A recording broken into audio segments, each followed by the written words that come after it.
నిద్ర లెగ్గానే body parts ఎక్కడికక్కడ పట్టేసినాయి. ఏంటా అని ఆలోచిస్తే ఇదంతా నిన్నటి ఎఫెక్ట్ అని అర్థమైంది. ఇంకెవరిదో గాదు. మా అల్లుడు ఉన్నాడుగా మాకొకడు. ఇంక సరే బోర్ కొడుతుందని చెప్పి ఆడి దగ్గరికెళ్ళాం తెచ్చుకుందామని.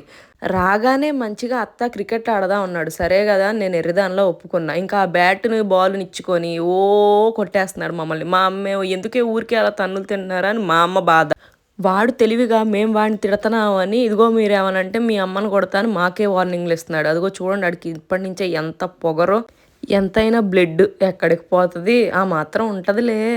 మళ్ళీ వాడేసే డైలాగులేమనుకున్నారు, ఇదిగో మీరు నాకు కోపం తెప్పిస్తే నాకు బూతులొస్తాయి చెప్తున్నా అత్తా అని మాకే వార్నింగ్ ఇస్తున్నాడు గైస్. ఇప్పుడు నెక్స్ట్ టార్గెట్ మా చెల్లనమాట. మా చెల్లినైతే కొట్టుడు కొట్టాడు గైస్. నేనన్నా వాడు కొడితే అరుస్తానేమో గానీ, మా చెల్లి అలాగే తన్నులు తింటా ఉంటది పాపం. ఎందుకంటే వాడినేం అనలేదు. ఆ పిల్లకి వాడంటే చాలా ఇష్టం అనమాట.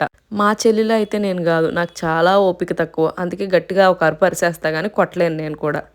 మా చెల్లయిపోయింది. ఇంక మళ్ళీ నా మీద యుద్ధం స్టార్ట్ చేశాడు. ఇంక మేమిద్దరం అయితే ఇలా కొట్టుకోవడం స్టార్ట్ చేశాము.